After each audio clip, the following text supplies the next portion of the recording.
if I was expecting this news. Yes, were you expecting Issa Tchiroma to tell you you were going to be the spokesperson? No, not at all. Not at all. I was very surprised but very honored. This is a big honor, and I'm afraid may I be at a level to satisfy, because it is a very, very, very important mission. So besides its honor, I am afraid of that kind of very heavy responsibility on my shoulder from the elected president. Yeah. At your age, I mean, I don't know exactly how old you are. 80, I can tell you. Oh, I'm 80. You are 80. Okay. At your age, at 80, and you are living on the ground in Cameroon, and you know how brutal, how bad that regime can be. Were you not afraid to take that position? No, frightened is a very, very bad disease. And I avoid it. I'm on a program now. I must not get afraid, because I am a free citizen, and I know I have the right to speak, go to perform. This is my fundamental rights. So while sitting in this area, I can move, and I think that I'm not violating any law in our country. So how can I be afraid? Well, that is true. However, when you consider the brute nature of the elite with their military and being on the ground, one should be afraid, isn't it? That is why Issa Tchiroma is out. I am in my country. I chose to live in my country, and I must be protected by the leaders of my country. This is what they sworn on, to protect people like me, like everybody, every citizen. So I just do my job, and I expect them to do theirs. All right. I mean, even Chris Anu finds that ridiculous. You have to be protected by the leaders who were sworn to protect you. Who is she talking about in this case, Ghana? Right. Does this make sense? Is this not a contradiction? That's a clear oxymoron. Okay, I'm speaking on the president on behalf. I'm the spokesperson of the president-elect, but I'm asking for the protection of the person who I'm trying to get rid of. Like, does it take you 2 brain cells to be able to figure the contradiction out? Like, come on now. Are these people really serious? Do they think that talking this way, speaking in this manner, really grants them some level of legitimacy? She's like, I'm not violating any law. Mm-hmm. Ma'am, you are the spokesperson of someone who has violated the Constitutional Council, who has violated the Electoral Code, okay, who has self-declared himself president. That goes against the Electoral Code, which he agreed to up to October 30, when he declared himself the winner. Okay, so what are you talking about? With all those things, it is very easy, and I'm no lawyer here, but it's very easy for the government and the competent authorities to be able to bring cases against you for treason, for destabilization, for creating civil unrest. I think those are clear cases that can be brought against you. She said she just a little pushback, Ghana, before we continue. A little pushback. She really hasn't committed a crime. She's just accepted a nomination, right? Right. It's nothing. It is nothing. Right. In my view, she hasn't called for any act of violence. She's not instigating any violation of the laws. Again, like she said, she's respecting the laws, right? And when you go through the interview and you listen to the things that she said, there's really nothing in the messages that she's putting across. She's been very vague, maybe intentionally vague, just so that she doesn't cross the line Right. from, so like she said, she hasn't violated the law. She's just simply accepted a nomination. She hasn't really done much with that nomination, right? When she starts speaking for Issa Tchiroma and calling for, so the biggest test will be, we wait and see what she says about the National Day of Mourning that is declared for Friday the 21st. Is she going to go out and promote that the national territory locks down because Issa Tchiroma said so? That is when she begins to find herself. That is when she might begin to find herself in trouble. Right. But for now, she hasn't really. I don't see that she's really committed any crimes. Whoever could be charged for what's the word that you just used, for treason, is Issa Tchiroma, because he has declared himself a president, right? Against the electoral code and the constitutional council and everything that you said. He has also started using the emblems of the state of Cameroon. That too is a serious offense. But Issa Tchiroma is doing it, not her. So at this point, yes, she might be within the scope of the law in terms of her protection, right? And that's why she continues to call for the government that she's hoping to overthrow someday to protect her rights, right? Which is, again, we agree with. Yeah, Sorry. I mean, I get that, but again, she's not Issa Tchiroma's lawyer. She doesn't have the privileges of a lawyer. A lawyer, right? She doesn't have the privileges of privacy to the client lawyer information. I mean, I'm not a lawyer. I don't know any of these things. But my take is there is a qualitative difference between a spokesperson and a lawyer. She's acting here as a spokesperson of someone who has self-declared himself president, who has called on the government, who calls the government an illegitimate government, who has disregard for the constitution, disregard for the electoral code. She's not a lawyer. She's not here trying to defend him or say, oh, this is why he said this and this. She is his spokesperson. So whatever he has to say, she is the one to say it. I mean, you can, yeah, she hasn't really crossed the line there, but I don't think it's going to take long enough before she does that, because at some point she has to be pressed. Right. Why or what is going to happen now that he is a winner and he's the president-elect in exile? What is going to happen? I mean, somebody has to press that. Somebody has to get an answer to that question. And there's only so much babbling that you can do. You have to give an answer, or Issa Tchiroma himself has to come out and give an answer, or we are going to see actions on the ground. And although I try to characterize them as not being serious, they still have some ability to wield power, and they can convince some people that can cause a lot of havoc. So the government has to take this threat seriously. They have to treat it with utmost respect and with some level of seriousness. Some level of seriousness. The government has, you can't keep this line down, because there's someone out there who truly believes that Issa Tchiroma is president-elect, and they have a weapon, and they have the ability to hurt people, and they have the ability to cause havoc. So it is the responsibility of the government and the president to take this seriously, because this is not a lawyer who is trying to defend a candidate. This is a spokesperson. Okay. Tchiroma's next step. What does he plan next? Are there other appointments coming, or this is just the only appointment right now? Oh, I think this is not the only one, and many others are expected. Okay. Because as president elected, he needs many people to help. Right. He needs to have a whole government. He needs to have a lot of people, civil servants, working for him. And I think he's going to sign.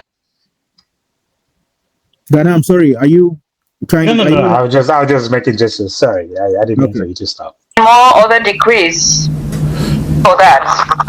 Wonderful. Yeah. Is he going going to be formally sworn in as president? Ghana, we talk about other appointments. He needs to form a government. Where is this who is he going to nominate, and where are they going to work from? Do you think any Cameroonian in their right minds will take a nomination, for example, Minister of Defense, or I don't know, Minister of Economy, or do you think any Cameroonian in their right mind in Cameroon would accept a nomination from Issa Tchiroma to be part of a government? Yeah. That's just crazy. And then speaking, let's go back a little bit. We said she hasn't really said anything to cross the line. I mean, the last 10 seconds of this clip is enough. It's enough for any reasonable government to take her serious and bring her in for questioning. You don't have to be dictatorship to do that. She said this is not the only appointment. He has to have government and people work for you. What do you mean by the government? Are there going to be two governments? Are there going to be two presidents? So I know we talk a lot about democracy and freedom of speech. I mean, in anywhere, if you say this in the US, you have to, the FBI is going to be knocking on your door and you have some serious questions to answer. I know there's freedom of speech in the US or in Canada, but if you said that, okay, you are going to be asked, and you are liable for what you said. You say they're going to make appointments. Okay, so what appointments are they going to make? Where are they going to run for? Who are those who are going to be appointed? Right. Okay, these are already very implicative statements that she's making. And I don't think the government has to take this lightly if they are concerned about the security of the country. This is something to be treated with the utmost delicacy. But it's also Ghana. It's also deja vu, right? We've seen this before. This movie has played on before. And again, I think there's really, I don't know, maybe the government isn't panicking because they're like, it's just it's just going to be another Facebook Republic like the first one was, right? You remember a couple of years ago we had governments in the diaspora for a certain territory that exists a long time. Yeah, I get the feeling that the government is still waiting to see how this thing unfolds. If you're abroad and you form your government abroad, it has nothing to do with the government in place, right? It would be for me, I think it would only become a problem if people within the state of Cameroon, within Cameroon, start getting nominated and accepting nominations and trying to function as though they were a proper government. That is when trouble is going to start. But if you form a cabinet and every one of them is France, Belgium, America, it's just going to be another online thing. You are going to hold your cabinet meetings online. You're going to make your decisions online. You're going to. It really will not have any significant impact. Again, I'm not saying that this shouldn't be taken serious. It should be taken serious anyway. I think they are serious with whatever it is that they are doing, right? I agree with you to an extent, but I also think that this thing has implications on the ground. We all know how Amber situation unfolded and how people were buying guns and sponsoring. I mean, they were out of the country, but there was a lot of havoc caused by, and not necessarily that these people are in direct contact with those boys on the ground, but that sense of there is a government that's going to come and run the affairs and that's going to displace the current government. It gives people, the radical ones especially, the sense of entitlement. Even without taking commands from people abroad, they can be able to wield significant power, especially if they are armed. So, yes, this is a Facebook Republic. Yes, we've seen this script played before, but a lot of lives can still be lost because some people can have a radical motive and they can be armed. So, I think the government has learned its lesson. Remember, it took how many years for them to be able to arrest some leaders out of the country. So there's already a precedence here. Some people have already been arrested out of the country. There's Ayabacho in Norway. There's some people in the US. There's some other people that are being pursued for crimes, investigated. So yes, it's still going to be a Facebook Republic, but they are enormous implications on ground zero, and not the least of lives that can be lost. So I don't think the government should take this lightly. I think this is a serious thing. It's at its early stage. I remember the Amazonia thing was at its early stage, but the government wasn't quite sure. Even the Amazonia, they were morphing, they were forming different organizations, they were taking different strategies. So it took a while for them to be able to get a hang of this thing, of the Amber thing. I think the government has learned its lesson. I think Cameroonians who have learned their lessons, so they are looking at this with a different lens. I know it's still Facebook Republic, but there is a potential for this to morph into something more serious and more dangerous. Okay. For that. Wonderful. Yeah. Is he going to be formally sworn in as president? He did it where he is. Oh, he has been sworn in? Yes. When was that? Because I had no idea. I mean, I have been speaking with some of them. I don't know, but I will ask him again to give me the date, because this is what he told me he was going to do. So I think, he's not in the country. Yeah, I know that, yes. Yeah. So he was actually sworn, Issa Tchiroma has been sworn in the where he is. Yes. You know that he's in a very particular situation, so he can sworn on in the way he can where he is. Right. And this, because he is the one who is elected, and then that will be correct. Yeah. So why is he still calling himself president-elect instead of saying the president of Cameroon?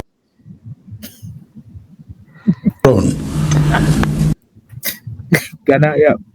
And at least Chris Arno is pressing her on very important questions. I know he's a little bit slow, and he seems to be enjoying some of this and agreeing with some of this. He's not impartial. Yeah, let's remind ourselves.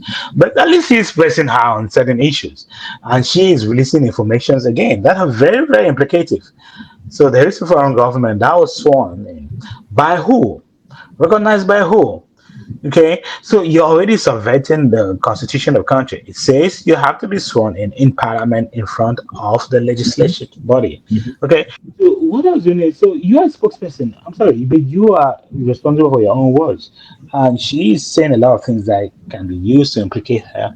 I mean, she's 80 years old. Maybe she wants to write that will, that bus to the wheel swallow. But very implicating matter. When you go to court, and then you know that these statements that we just, and she should know better. And the things that you just say casually, they have a lot of implications. They have a lot of legal implications. They have a lot of social implications. They have a lot of security implications. So you cannot just be ordinarily say that someone has been sworn in. It's supposed to appoint a government. Sworn in by who? For who? When is the government? Who's it going to appoint? Okay, when is it going to come back to take its rightful place? So, Federal Republic, yes, but again, there are a lot of on-the-ground implications that have to be taken seriously. Okay.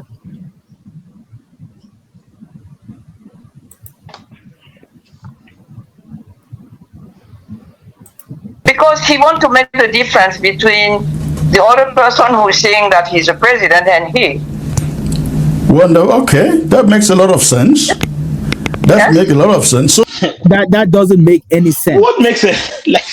That doesn't make any sense. I don't know why it would make any sense. You're either the president or you're not. You claim that you've been sworn in, and then you're still calling yourself president-elect. Why do you have to? Again, that is because for me, I believe that is the only way that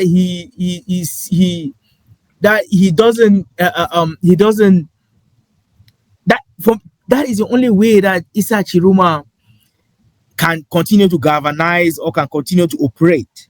Because as soon as you call yourself president, now you have to justify why you are president outside the country and there's another president within the country. But when you call yourself president-elect, you can make the kind of excuse that they are making now. Oh, he wants to be different. Oh yeah, no, he's not been properly, you could make those excuses and it might make sense, right? So he's not willing to transition to full-time president. Because again, that too comes with it should come with responsibilities, and it will open you up to serious questions, right? So now he's not willing to do that. He's preferring to stay president-elect because he has a story about elections and it was stolen from me and this and that. You can continue to make that argument. Once you call yourself president, that conversation completely shifts from the elect to now you're president and what next? I think that's and it doesn't make any sense. It doesn't make any sense. And first of all, you and Paul Biya are two different people. You can call yourself President Issa Tchiroma. It distinguishes you from President Paul Biya. Exactly. You don't need the president-elect to create a distinction between you and the person you claim stole the elections, right? So it doesn't make any sense. But again, Chris Ano being, like you said, he's not impartial. He's not impartial yet. So it would make sense to him. And then this is also a misnomer. President-elect means you have won your election. So president-elect is between having won the election and between being sworn in. Yeah. Okay. I don't care what you call yourself after you've been sworn in. You're not supposed to call yourself president-elect. Okay. You're supposed to call yourself president. As soon as you're sworn in, it is no longer president-elect. It's supposed to be president. So it's a misnomer, and they know what they're doing. They're very manipulative. How long does he plan to be president-elect? Well, you cannot even call yourself president-elect because you can't say you've been sworn in and you still call yourself president-elect. It's like okay, Donald Trump still calling himself now president-elect. No. It's like Paul Biya still calling himself now president-elect. Like that doesn't even make sense. President-elect means the president in transition. When you are sworn in, you have taken power. You are in charge now. You are no longer president-elect. So it's just they are playing with words. They think that people are not smart enough to catch on what they are doing. But again, it doesn't take two brain cells to see that these people don't know what they're doing. They are unprepared. They show a serious, a very high level of a lack of seriousness. And if you're just going along and just beginning to maybe you think the country is in bad shape, and justifiably so. But the end game of these people is chaos. That's why you see what's his name, Chris Ano agreeing with her. He's confused. He knows that those two words don't compute. Being calling yourself president-elect after you've been sworn in, it doesn't compute and it doesn't make sense. But he has to play along because it's a game that they are all playing. And the only thing they have together, they don't have ideology in common. They don't have the future on how to rule Cameroon in common. The only thing that they have in common is to make the place ungovernable so that they can become the next leader. That's all. That's really it. Okay. So I guess in the days ahead, we're gonna know the names of his cabinet members. Yes, you will. We will keep in touch, and I will let you know about everything as a person who is in charge of this communication now, officially. Right. There is an audio message circulating on the social media in the voice of Issa Tchiroma saying that he is giving Yaoundé 42 hours to pack out of A2D. Is that message coming from Issa Tchiroma? Oh, I didn't read it, but I can tell you tomorrow. Okay. When I check. Okay. I checked it. Okay. It is in audio, not in written form. It is in audio circulating on the social media. Yes. Let me try to check, please. I don't want to say yes because I'm not really aware of this situation yet. Okay. Oh. Won't you know? À charger de communication or whatever they call it.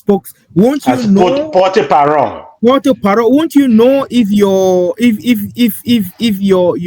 president elect put out a communique, a video, an audio?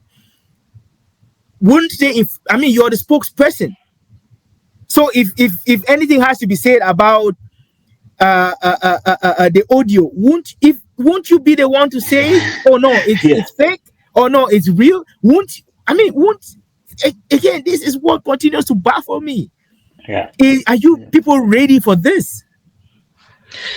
Is the question that I continue to ask? Are they? Are we? Are this? Are we ready? They are not. They are not. Absolutely not. She's supposed to know. If Issa Tchiroma puts out a video, she is definitely, she should be the first person to know. If Issa Right. Tchiroma puts out a communique, she should be the first person to know. She Yeah. cannot know when a communique is put out. She cannot know if the Yeah. audio that's circulating is real or fake. Right. Because again, I mean, you would know. I haven't listened to that video. I haven't seen a video, so it's probably not true.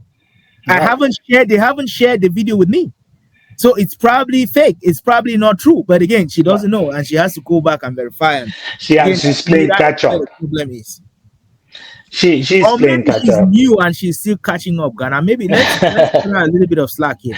Maybe she's Maybe new she to the is. role, and she's trying to catch up to things that Mm. are already happening or that have been happening, and she was not in the loop when they happened, and now she's just figuring things out. I benefit of the doubt. I would say Well, maybe that's what's happening. I mean, she's 80 years old too. She probably doesn't know how social media works. Doing damage control on social media is very difficult.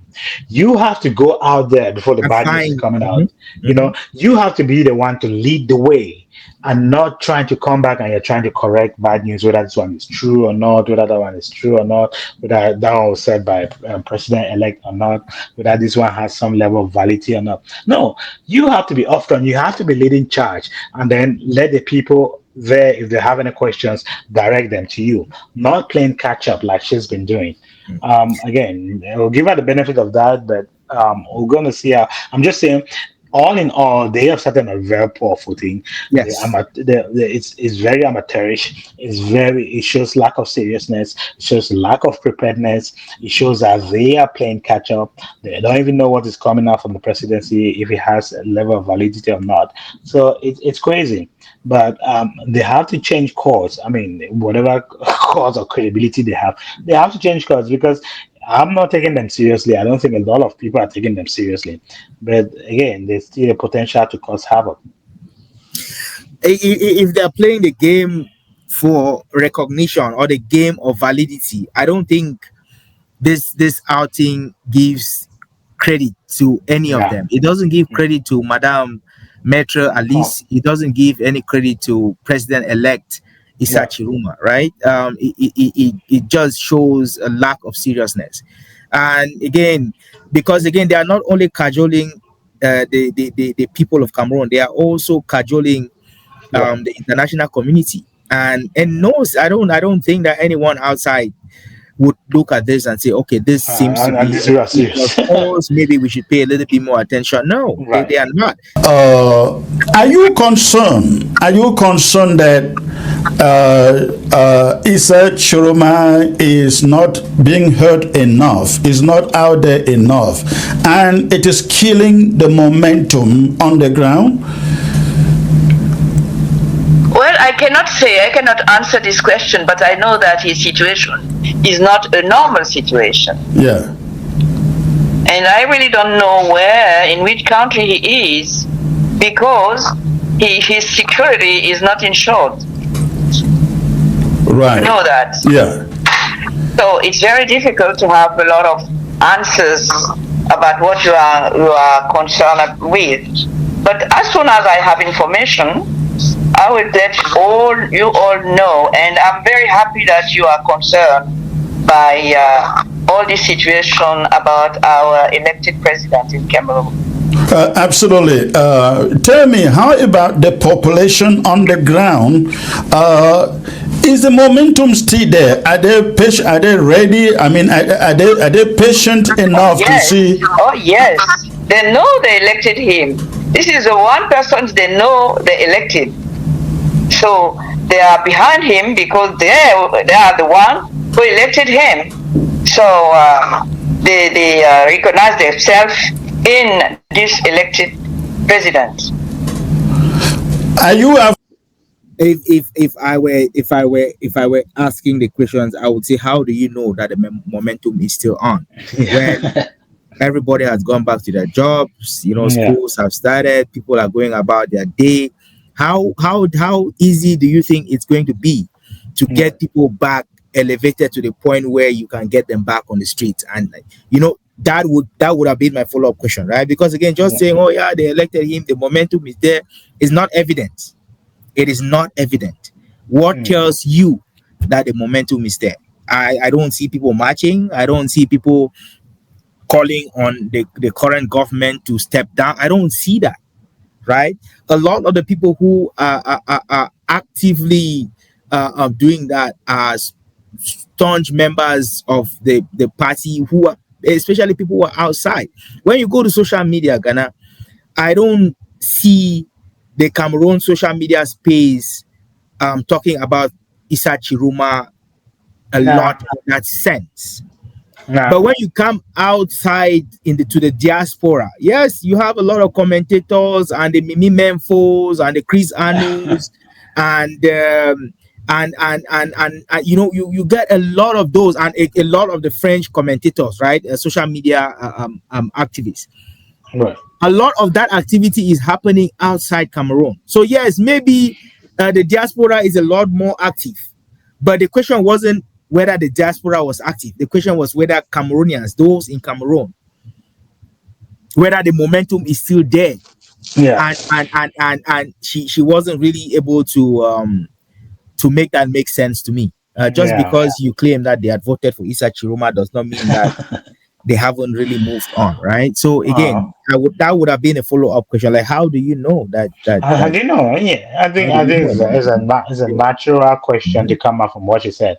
But again, Chris Ano is not in a position to press her on that because he has his own biases and he has his own agenda. But again, talk of the lack of seriousness, talk of the lack of preparedness, talk of the lack of knowledge of the person you're supposed to be the spokesperson of. She said, when it comes out, okay, I'm going to let you know.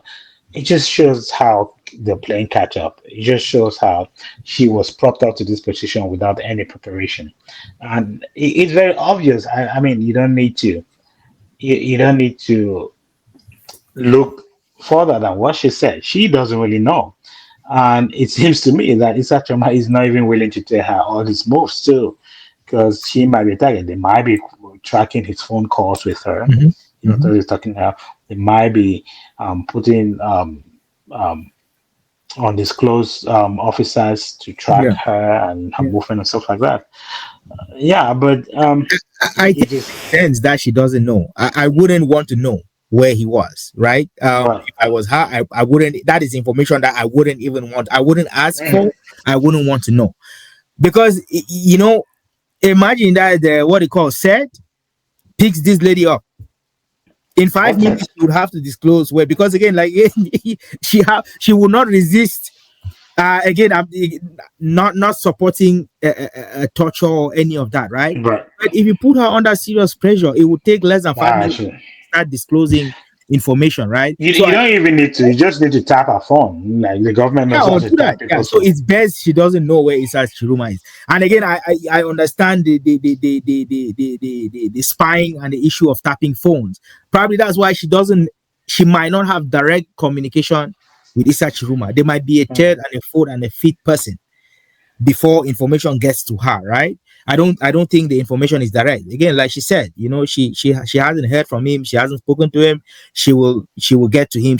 So I think that too it works for her, because she can plausible deniability. I Yeah. don't know where he is. I only get information from here, from text messages, or from this or from that. That way she's not forced to disclose disclose information that is Right. sensitive to the president elect, if you want to put it in that sense, right? So